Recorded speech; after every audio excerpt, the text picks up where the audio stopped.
ಇನ್ನು ಮಂಡ್ಯ ಪಿಡಬ್ಲ್ಯೂಡಿ ಕಚೇರಿಯಲ್ಲಿ ಹೈಡ್ರಾಮಾ ಮುಂದುವರಿತಾ ಇದೆ. ಕಣ್ಣೀರಿಟ್ಟಿದ್ದಾರೆ. ಆ ಕಣ್ಣೀರಿಟ್ಟಂತ ಪತ್ನಿಯನ್ನು ಸಂತೈಸೋದಕ್ಕೆ ಕಚೇರಿಗೆ ಪತಿ ಓಡೋಡಿ ಬಂದಿದ್ದಾರೆ. ಗುತ್ತಿಗೆದಾರರ ಜೊತೆಯೂ ಕೂಡ ವಾಗ್ವಾದಕ್ಕಿಳಿದಿದ್ರು ಅಧಿಕಾರಿ ಶಿಲ್ಪ. ಜೊತೆಗೆ ಶಿಲ್ಪಾರ ಪತಿ ಕೂಡ ಮಾನಸಿಕ ಅಸ್ವಸ್ಥನಂತೆ ಶಿಲ್ಪ ವರ್ತಿಸಿದ್ದಾರೆ. ಪತಿಯಿಂದ ಕಿರಿಕಾಗಿದೆ. ತಕ್ಷಣ ಅಧಿಕಾರಿ ಪತಿಯನ್ನ ಹೊರಕಳಿಸಿದ್ದಾರೆ ಗುತ್ತಿಗೆದಾರರು. ಲೋಕೋಪಯೋಗಿ ಕಚೇರಿಯಲ್ಲಿ ದೊಡ್ಡ ಹೈಡ್ರಾಮಾನೇ ನಡೀತಾ ಇದೆ. ಲಂಚಾವತಾರ. ಲೋಕೋಪಯೋಗಿ ಇಲಾಖೆಯಲ್ಲಿ ಲಂಚಾವತಾರ. ಯಾವುದಾದ್ರೂ ಟೆಂಡರ್ ಕೊಡಬೇಕು ಅಂತ ಹೇಳಿದ್ರೆ ಲಂಚ ಕೊಡಬೇಕಂತ. ಮೊದಲು ಲಂಚ, ಆಮೇಲೆ ಟೆಂಡರ್. ಇನ್ನು ಅಧಿಕಾರಿ ಅಳ್ತಾ ಇದ್ರು. ಅವರನ್ನ ಸಂತೈಸೋದಕ್ಕೆ ಅವರ ಪತಿ ಬಂದರು. ಪತಿಯನ್ನು ವಾಪಸ್ ಕಳಿಸಿದ್ರು ಗುತ್ತಿಗೆದಾರರು. ದೊಡ್ಡ ಮಟ್ಟಿಗೆ ಹೈಡ್ರಾಮಾ ಆಗ್ತಾ ಇದೆ. ಸುರೇಶ್ ಅನ್ನೋರು ಸಲ್ಲಿಸಿದ್ದಂಥ ಒಂದು ಅರ್ಜಿ ತಿರಸ್ಕಾರಗೊಂಡಿತ್ತು. ಬೇಕು ಅಂತಲೇ ತಿರಸ್ಕಾರ ಮಾಡಿದ್ದಾರೆ. ಲಂಚ ಕೊಟ್ಟಿಲ್ಲ ಅನ್ನೋ ಕಾರಣಕ್ಕೆ ತಿರಸ್ಕಾರ ಮಾಡಿದ್ದಾರೆ ಅಂತ ಹೇಳಿ ಆರೋಪಿಸಿ ಗುತ್ತಿಗೆದಾರರು ಹೈಡ್ರಾಮಾ ಮಾಡಿದ್ದಾರೆ.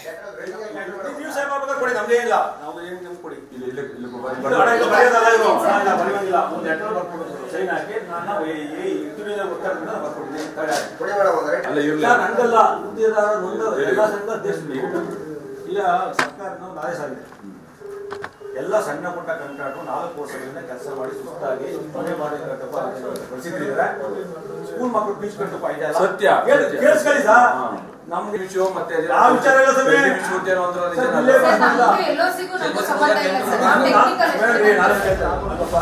ಬರ್ಕೊಡಿ. ಡಬಲ್ ಹೇಳಿದ್ರೆ ಮಾಡ್ಕೊಳ್ಳೋದು ಒಂದು ಲೆಟ್ ಕೊಡಿ. ಏನು ಬೇಡ, ನಾನು ಹೋಗ್ತೀನಿ.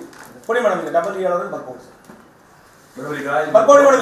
ಈಗ ಬರ್ಕೊಳ್ಳಿ. ಡಬಲ್ ಹೇಳೋದು ಈಗ ಇವ್ರು ಕೊಟ್ಟಿರೋದು ಕಾನೂನು ಪ್ರಕಾರ ಇದೆಯಾ, ಕರೆಕ್ಟ್ ಟೈಮ್ ಒಳಗೆ ಬಂದಿದ್ಯಾ, ಅಥವಾ ಇವ್ರು ಕರೆಕ್ಟ್ ಇದ್ರೆ ಮಾತ್ರ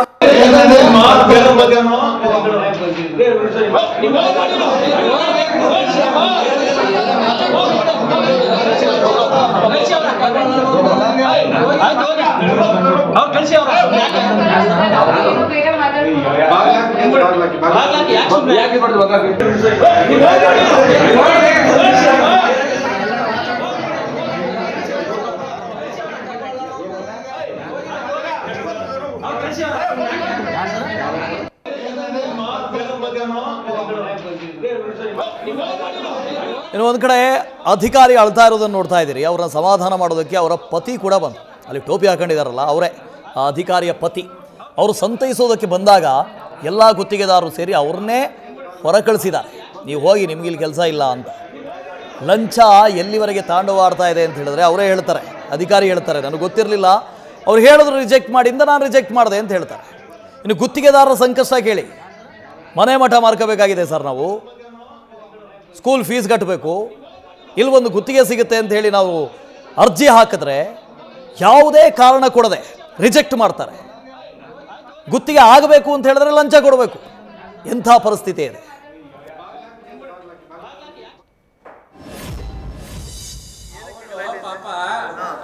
ಫೋನ್ ಮಾಡಿದ್ರು. ಯಾರು ಬಂದಿದ್ರು ಅಂತ ಏನಾರು ಗೊತ್ತಾ ನಿಮ್ಗೆ? ಹೋಗ್ಲಿ, ಯಾರು ಬಂದಿದ್ರು ಅನ್ನೋದಾದ್ರೆ ಗೊತ್ತಾ? ಇಲ್ಲಿಗೆ ಯಾರು ಗುತ್ತಿಗೆದಾರರು ಬಂದು ಪ್ರಶ್ನೆ ಮಾಡ್ತಾ ಇದ್ರು, ಗೊತ್ತಾ ನಿಮ್ಗೆ? ಹೋಗ್ಲಿ, ಗುತ್ತಿಗೆದಾರರು ನಮ್ಮ ಮನೆಯಲ್ಲೂ ಇದ್ದಾರೆ.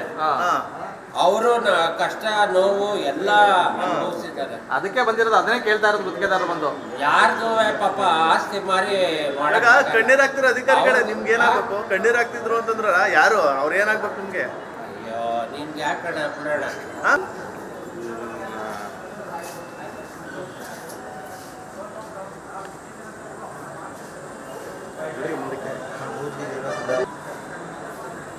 ನಂದೀಶ್ ಇದ್ರ ಬಗ್ಗೆ ಡೀಟೇಲ್ಸ್ ಅನ್ನು ಕೊಡ್ದು ಹೋಗ್ತಾರೆ. ನಂದೀಶ್, ಈ ಇಡೀ ಪ್ರಕರಣದಲ್ಲಿ ಅಧಿಕಾರಿಯ ಪಾತ್ರ ಏನು, ಕೊನೆಗೆ ಏನಾಯ್ತು ಅಂತ?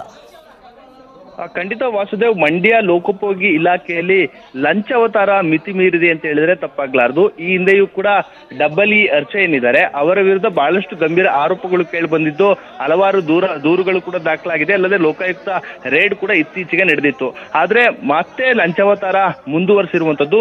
ಅದಕ್ಕೆ ಇವತ್ತು ಏನು ಲೋಕೋಪಯೋಗಿ ಇಲಾಖೆ ಕಚೇರಿಯಲ್ಲಿ ನಡೆದಂತ ಹೈಡ್ರಾಮವೇ ಕಾರಣ ಅಂತ ಹೇಳ್ಬೋದು. ಅಂದ್ರೆ ಇದುವರೆಗೂ ನಾವು ಕೇಳಿದಂತ ಪ್ರಕಾರ ಮೊದಲು ಅಂದ್ರೆ ಕಾಮಗಾರಿ ಮಾಡಿ ಬಳಿಕ ಏನು ಬಿಲ್ ಅನ್ನ ಕೊಡದಿದ್ದ ಮಾಡೋದಕ್ಕೆ ಏನು ಗುತ್ತಿಗೆದಾರರು ಆರೋಪಗಳನ್ನ ಮಾಡ್ತಾ ಇದ್ರು. ಆದ್ರೆ ಇಲ್ಲಿ ಗುತ್ತಿಗೆಗೆ ಅಂದ್ರೆ ಯಾವುದೋ ಒಂದು ಕಾಮಗಾರಿಗೆ ಅಂತ ಅರ್ಜಿಯನ್ನು ಹಾಕುವ ಮುನ್ನವೇ ಇದೀಗ ಲಂಚಕ್ಕೆ ಬೇಡಿಕೆ ಇಟ್ಟಿರುವಂತಹ ಗಂಭೀರ ಆರೋಪವನ್ನ ಗುತ್ತಿಗೆದಾರರು ಮಾಡಿರುವಂತದ್ದು. ಅದರಲ್ಲೂ ಕೂಡ JDS ನ ಮುಖಂಡ ರಾಮಚಂದ್ರ ಏನಿದ್ದಾರೆ ಅವರು ಒಂದಷ್ಟು ಗುತ್ತಿಗೆದಾರರನ್ನ ಕರೆದುಕೊಂಡು ಬಂದು ಇವತ್ತು ವಾಗ್ವಾದವನ್ನ ಅಧಿಕಾರಿಗಳ ವಿರುದ್ಧ ಮಾಡಿರುವಂತದ್ದು. ಅಂದ್ರೆ ಏನು ಅರ್ಜಿಯನ್ನ ಹಾಕಿದಂತ ಸುರೇಶ್ ಎಂಬಾತ ಒಂದಷ್ಟು ಕಾಮಗಾರಿಗಳಿಗೆ ಅರ್ಜಿಯನ್ನ ಹಾಕಿರ್ತಾರೆ. 4 ಅರ್ಜಿಗಳನ್ನ ಆತ ಸಲ್ಲಿಸಿದಂತಹ 4 ಅರ್ಜಿಗಳನ್ನ ಏನೋ ಬ್ಯಾಂಕ್ ಗ್ಯಾರಂಟಿಯನ್ನ ಕೊಟ್ಟಿಲ್ಲ ಎಂಬ ಕಾರಣವನ್ನ ನೆಪವೊಡ್ಡಿ ಅಲ್ಲಿ ಅವ್ರಿಗೆ ಅರ್ಜಿಯನ್ನ ರಿಜೆಕ್ಟ್ ಮಾಡಿರುವಂತದ್ದು. ಇದು ಗುತ್ತಿಗೆದಾರರ ಆಕ್ರೋಶಕ್ಕೆ ಕಾರಣ ಆಗಿರುವಂತದ್ದು. ಅಂದ್ರೆ ಬ್ಯಾಂಕ್ ಗ್ಯಾರಂಟಿ ಕೊಟ್ಟಿದ್ರು ಕೂಡ ಸುಳ್ಳು ಮಾಹಿತಿಯನ್ನ ನೀಡಿ ಅರ್ಜಿಯನ್ನ ತಿರಸ್ಕರಿಸಿದ್ದಾರೆ ಎಂಬ ಒಂದು ಗಂಭೀರ ಆರೋಪವನ್ನ ಮಾಡಿರುವಂತದ್ದು. ಆ ನಿಟ್ಟಿನಲ್ಲಿ ಇವತ್ತು ಪ್ರಶ್ನೆಯನ್ನ ಮಾಡೋದಕ್ಕೆ ಗುತ್ತಿಗೆದಾರರೆಲ್ಲರೂ ಕೂಡ ಬಂದ್ರು. ಆ ಸಂದರ್ಭದಲ್ಲಿ ಅಧಿಕಾರಿಗಳ ಜೊತೆ ಅಂದ್ರೆ ತಾಂತ್ರಿಕ ಸಹಾಯಕಿ ಶಿಲ್ಪವಿ ಏನಿದ್ದಾರೆ ಅವರು ಆ ಸ್ಥಳದಲ್ಲೇ ಇದ್ರು. ಆ ಸಂದರ್ಭದಲ್ಲಿ ಅವರನ್ನ ಪ್ರಶ್ನೆ ಮಾಡುವಂತ ಕೆಲಸವನ್ನ ಗುತ್ತಿಗೆದಾರರು ಮಾಡ್ತಾರೆ. ಆ ಸಂದರ್ಭದಲ್ಲಿ ಮಾತಿನ ಚಕಮಕಿಯೂ ಕೂಡ ನಡೆದಿರುವಂತದ್ದು. ಆ ಬಳಿಕ ತಾಂತ್ರಿಕ ಸಹಾಯಕಿ ತಮ್ಮ ತಪ್ಪನ್ನ ಒಪ್ಕೊಂಡಿರುವಂತದ್ದು. ಅಂದ್ರೆ ಡಬಲ್ ಹರ್ಷ ಏನಿದ್ದಾರೆ ಅವರ ಸೂಚನೆಯ ಮೇರೆಗೆ ನಿಮ್ಮ ಅರ್ಜಿಯನ್ನ ತಿರಸ್ಕಾರ ಮಾಡಿದ್ದೇನೆ ಎಂಬ ಒಂದು ಉತ್ತರವನ್ನು ಕೂಡ ಕೊಟ್ಟಿರುವಂತದ್ದು. ಆ ನಿಟ್ಟಿನಲ್ಲಿ ನನಗೆ ರೈಟಿಂಗ್ ನಲ್ಲೇ ಉತ್ತರವನ್ನು ಕೊಡಿ ಎಂಬ ನಿಟ್ಟಿನಲ್ಲಿ ಅಲ್ಲಿ ಪಟ್ಟನ್ನ ಹಿಡಿಯುವಂತದ್ದು. ಆ ಬಳಿಕ ವಾಗ್ವಾದ ನಡೆಯುತ್ತೆ. ಆ ಸಂದರ್ಭದಲ್ಲಿ ಯಾವಾಗ ಗುತ್ತಿಗೆದಾರರು ಪಟ್ಟನ್ನ ಹಿಡಿದ್ರು ಆ ಅಧಿಕಾರಿ ತಾಂತ್ರಿಕ ಸಹಾಯಕಿ ಶಿಲ್ಪವಿ ಕಣ್ಣೀರನ್ನ ಹಾಕುವಂತದ್ದು. ಯಾವಾಗ ಕಣ್ಣೀರು ಹಾಕಿದ್ರು ಅವರ ಪತಿಯು ಕೂಡ ಓಡೋಡಿ ಬರ್ತಾರೆ. ಒಂದು ಕಡೆ ಯಾವುದೇ ರೀತಿ ಇಲ್ಲಿ ಲಂಚಾವತಾರ ನಡೆದಿಲ್ಲ, ಯಾವುದೇ ರೀತಿ ಅಕ್ರಮ ನಡೆದಿಲ್ಲ.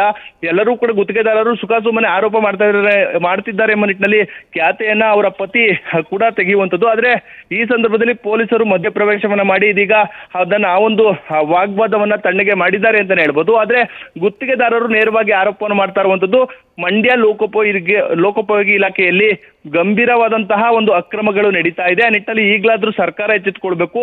ಮೇಲಧಿಕಾರಿಗಳು ಇಲ್ಲಿನ ಅಧಿಕಾರಿಗಳ ವಿರುದ್ಧ ಕ್ರಮವನ್ನ ತೆಗೆದುಕೊಳ್ಬೇಕು ಎಂಬ ನಿಟ್ಟಿನಲ್ಲಿ ಆಗ್ರಹವನ್ನ ಮಾಡಿರುವಂತದ್ದು. Vasudev. Okay, thank you Nandish.